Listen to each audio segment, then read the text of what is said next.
Hello, नमस्ते। मैं दीपक मालविया। आज आपको बताने वाला हूँ कि टेक्निकल एनालिसिस होता क्या एक्चुअली। तो टेक्निकल एनालिसिस का यहाँ पर आप डेफिनेशन देखिए। Technical analysis is the study of market actions primarily through the use of charts for the purpose of forecasting future price action. मतलब टेक्निकल एनालिसिस में हम लोग जो भी मार्केट में एक्शंस होने वाला है, यानी कि प्राइस ऊपर जाएगी या डाउन जाएगी, वो हम चार्ट्स का एनालिसिस करने के बाद फोरकास्ट करते हैं कि फ्यूचर में प्राइस एक्शन क्या हो सकता है। ठीक है। दूसरा पॉइंट ये है कि किन तीन चीज़ों के आधार पर टेक्निकल एनालिसिस बेस्ड होता है। तो जो पहला पॉइंट है वो है आपका मार्केट एक्शन डिस्काउंट एवरीथिंग।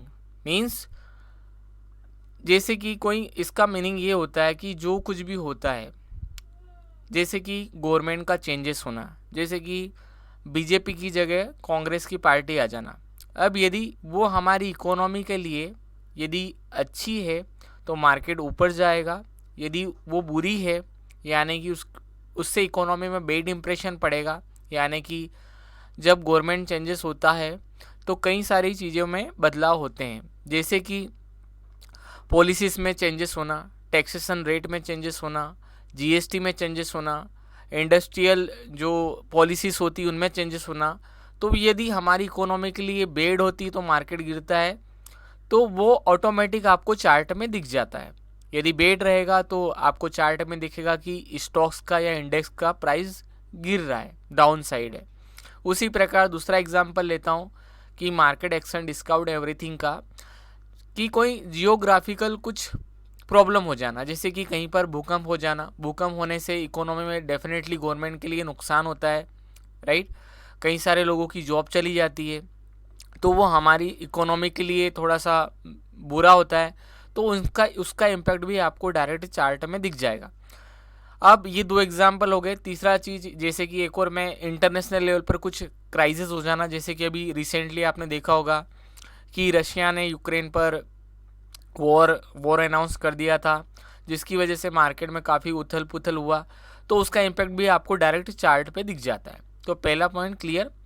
दूसरे पॉइंट पे आते हैं, प्राइस मूव्स इन ट्रेंड। इसका मतलब होता है कि जो भी कोई स्टॉक हो या मार्केट जो भी होता है, हम स्टॉक्स मार्केट में काम करते हैं, तो प्राइस या तो अपसाइड जाती है या डाउन साइड जाती है, या फिर वहीं पे कि वहीं पे वो कंसोलिडेशन फॉर्म में रहती है। मतलब एक ही रेंज में अप एंड डाउन होती है, जो कि हम आगे एग्जाम्पल के तौर पे हम लोग पढ़ेंगे।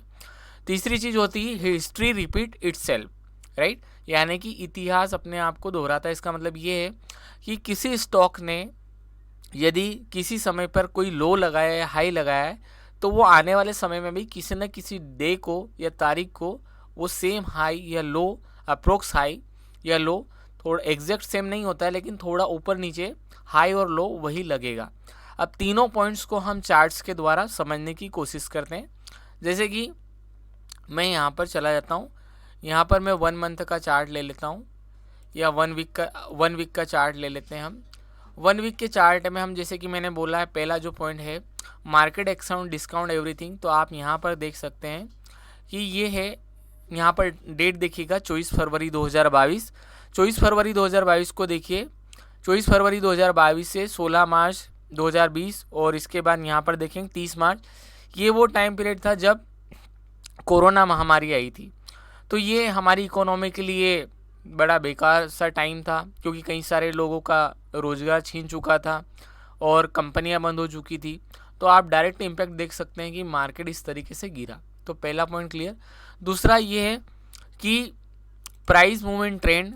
इसका मतलब होता है कि प्राइस जो होती है वो ट्रेंड में चलती है। जैसे कि यहाँ पर हम देख सकते हैं कि इस तरीके से ये मार्केट डाउन था, तो ये डाउन ट्रेंड हुआ। यहाँ पर यदि मैं अप साइड अप ट्रेंड की बात करूँ तो ये हो जाता है हमारा अप ट्रेंड, इसको बोलेंगे हम अप ट्रेंड, राइट। तीसरे यदि हम बात करें कि मार्केट एक होता है रेंज वाला मार्केट, तो ये हो गया हमारा रेंज वाला मार्केट। इसको इस तरीके से आप देख सकते हैं, ये मैंने इसको रेंज के रूप में मैं इसको कन्वर्ट कर देता हूँ। तो ये रेंज वाला हो गया। तो तीनों पॉइंट ये हमारे क्लियर हुए। अब इसके बाद हम नेक्स्ट पॉइंट पर जाते हैं, जो हमारा थर्ड है, टेक्निकल वर्सेस फंडामेंटल फोरकास्टिंग क्या होता है। टेक्निकल एनालिसिस तो आप समझ ही चुके हैं कि चार्ट के द्वारा हम लोग एनालिसिस करेंगे, लेकिन फंडामेंटल एनालिसिस क्या होता है? फंडामेंटल एनालिसिस में बेसिकली ये इन्वेस्टर के लिए यूज़ की जाती है। इन्वेस्टर लोग यूज़ करते हैं जो लॉन्ग टर्म के लिए इन्वेस्ट करते हैं, जिनका जो टाइम पीरियड होता है मिनिमम 1 ईयर से मैक्सिमम 20 ईयर्स, 30 ईयर्स या 5 ईयर्स, राइट। इसमें एक्चुअली हम लोग रिपोर्ट्स पर ज़्यादा ध्यान दिया जाता है कि कंपनी की बैलेंस शीट क्या कह रही है, कंपनी का प्रॉफिट एंड लॉस स्टेटमेंट क्या बोल रहा है, कंपनी का केस फ्लो स्टेटमेंट क्या बोल रहा है कंपनी के बारे में। इसका एनालिसिस करते हुए इन्वेस्टर ये पता लगाने की कोशिश करते हैं कि कंपनी का फ्यूचर किस तरीके का है, क्या कंपनी फ्यूचर में ग्रोथ करेगी या नहीं। इसके अलावा जो फंडामेंटल एनालिसिस में जो थर्ड पॉइंट जो इंक्लूड होता है वो होता है रेशियो एनालिसिस, यानी कि जैसे कि earning per share, price earning share, company का कैपिटल स्ट्रक्चर क्या है, मीन्स कंपनी के पास जो इक्विटी कैपिटल है वो कितनी है, साथ ही साथ प्रेफरेंस शेयर कैपिटल कितनी है। उसके बाद जो थर्ड होता है वो होता है share holding pattern. Share holding pattern पे इंक्लूड होता है कि कंपनी के जो प्रमोटर है, मेन प्रमोटर, उनके पास कितना शेयर होल्डिंग है, साथ ही साथ एफआईआई के पास कितना है, पब्लिक के पास कितना है, और भी काफ़ी सारी चीज़ें फंडामेंटल में आती है। इसको हम सेम एग्जाम्पल के द्वारा हम यहाँ पर निकालने की कोशिश करेंगे।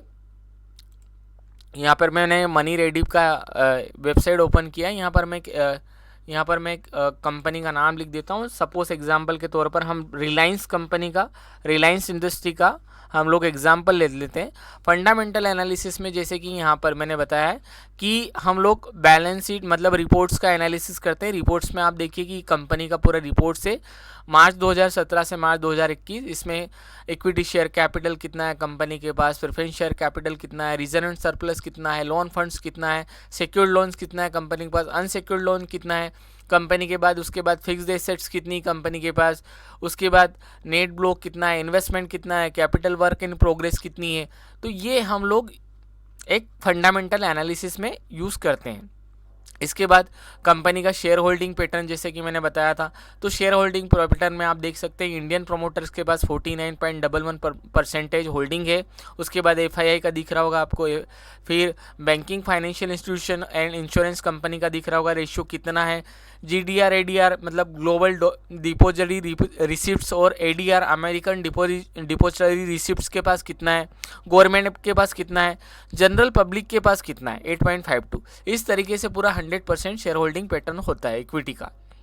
इसके बाद यदि हम रेशियोज़ की बात करते हैं तो रेशियोज़ के आधार पर भी इन्वेस्टर एक कंपनी के फ्यूचर के बारे में जानने की कोशिश करते हैं कि कंपनी का रेशियो क्या बोलता है। Earning per share, adjusted earning per share हो गया यहाँ पर ऑपरेटिंग मार्जिन परसेंटेज कितना है, कंपनी का नेट प्रॉफिट मार्जिन बढ़ रहा है घट रहा है। आप देख सकते हैं मार्च 2017 से यहाँ पर किस तरीके से बड़ा घटा दिख रहा होगा आपको। लॉन्ग टर्म में डेप्ट इक्विटी रेशियो क्या है। तो ये मैंने एक ओवरऑल आपको ओवरव्यू दे दिया है, क्योंकि जो इन्वेस्टर है उनके लिए काम कीजिए और इसमें बहुत टाइम लगता है, बहुत ज़्यादा एक्सपर्टाइज चाहिए होती है। तो ये दो चीज़ें हम लोगों ने कवर करी। इसके बाद जो हम थर्ड पॉइंट पे आते हैं,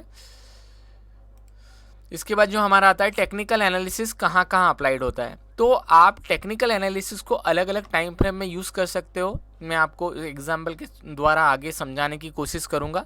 दूसरा होता है आप इस टेक्निकल एनालिसिस को आप equity market, commodity market, currency market या क्रिप्टो करेंसी किसी भी मार्केट में आप यूज़ कर सकते हो।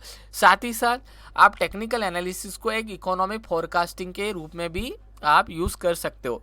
इकोनॉमिक फोरकास्ट मतलब कि यदि चार्ट के माध्यम से आपको दिख रहा है कि मार्केट अप साइड जा रहा है, डाउन साइड जा रहा है, मार्केट टॉप पर बैठा हुआ है, तो हमारी इकोनॉमी स्ट्रांग है। अब हम इसको एग्जांपल के द्वारा समझते हैं। जैसे कि यहाँ तो मैंने टाइम पीरियड के हिसाब से देखा, तो आप यहाँ पर टाइम पीरियड कुछ भी लगा सकते हैं कि 10 मिनट के अंदर मार्केट अप साइड जा रहा है, डाउन साइड जा रहा है। यदि वन डे के हिसाब से देखें तो वन डे के हिसाब से आप देख सकते हो कि मार्केट यहाँ वन डे के हिसाब से इस तरीके से डाउन हुआ, इस तरीके से बढ़ा। तो आप अलग अलग टाइम फ्रेम का यूज़ करके आप कर सकते हो। दूसरी चीज़ कि मैंने जो बोला है कि वो आप किसी भी इक्विटी, कमोडिटी या क्रिप्टो करेंसी या करेंसी में इस चीज़ को आप यूज़ कर सकते हो। ये पॉइंट्स क्लियर हो गए होंगे आई थिंक आप लोगों को। उसके बाद हम लोग आते हैं टेक्निकल एनालिसिस का कंपैरिजन करते हैं। यदि स्टॉक्स और डेरिवेटिव में हम काम यूज़ करते हैं टेक्निकल एनालिसिस, तो क्या क्या हम लोगों को डिफरेंशिएट मिलेगा। तो स्टॉक और डेरिवेटिव यानी फ्यूचर एंड ऑप्शन में तो प्राइस स्ट्रक्चर हमें डिफरेंट मिलेगा, लिमिटेड लाइफ स्पैन मिलेगा, लोअर मार्जिन रिक्वायरमेंट रहेगी, टाइम फ्रेम बहुत शॉर्ट पीरियड का रहेगा, कुछ स्पेसिफिक टेक्निकल टूल्स फ्यूचर में हम लोग यूज़ नहीं कर सकते ऑप्शन में, जो कि इक्विटी में यूज़ करते हैं। एग्जाम्पल के द्वारा हम समझने की कोशिश करते हैं। जैसे कि यहाँ पर मैं एक एसीसी का स्टॉक ले लेता हूँ, एसीसी का। तो एसीसी का आप चार्ट देखिए, यदि मैं यहाँ पर वन डे का टाइम फ्रेम सिलेक्ट करता हूँ, वन डे का, तो आप देखो कि ये आप जितना इसको पीछे ले जाओगे उतना आपको ये चार्ट दिखेगा। जब से कंपनी स्टार्ट हुई लिस्टेड तब से इसका आपको पूरा का पूरा टाइम फ्रेम दिखेगा। जैसे कि मैं यहाँ पर जाता हूँ तो ये 8 जनवरी 2020 का है। लेकिन यदि मैं मान लीजिए एसीसी फ्यूचर में जाता हूँ, एसीसी फ्यूचर का मैं निकालता हूँ, तो एसीसी फ्यूचर का चार्ट कितना दिखता है वो हम लोग देखने की कोशिश करते हैं। यहाँ पर एसीसी फ्यूचर का मैंने चार्ट निकाला। टाइम पीरियड बहुत छोटा होता है, मैं ये समझाने की कोशिश कर रहा हूँ। यहाँ पर भी मैं वन डे का टाइम पीरियड करता हूँ, तो आप देख सकते हैं केवल यहाँ पर जाकर आपका जो है ये चार्ट क्या हो गया, फिनिश हो गया। ये केवल इसी रेंज में, यहाँ पर आपका इसी रेंज में यहाँ से लेकर केवल आपका चार्ट यहाँ तक ही अवेलेबल है। लेकिन यदि एक इक्विटी जो इसका स्पॉट प्राइस है, जो अंडरलाइन स्टॉक है, उसका आप देखोगे तो चार्ट आप जितना देखना चाहो उतना आपको दिख जाएगा, राइट। तो ये टेक्निकल एनालिसिस का बेसिक था। अब इसके अलावा तो ये मेरा आज का बेसिक है। मैंने आपको टेक्निकल एनालिसिस का इन सारे पॉइंट्स को आप रिवाइज करिए और प्रैक्टिस करिए, राइट। डेफिनेटली आपको इसमें काफ़ी कुछ चीज़ें आपको सीखने को मिलेगी। मेरा यदि ये वीडियो आपको पसंद आया तो ज़रूर इसको लाइक करिएगा और कमेंट में लिखिएगा। मैं आपको इससे भी बेस्ट वीडियो आपको प्रोवाइड करूँगा। आप मेरे चैनल को सब्सक्राइब भी करिए। मेरा ये इनिशियल स्टेज है, आप मुझे सपोर्ट करिए, मैं आपको बहुत सपोर्ट करूँगा। Thank you so much, have a good day.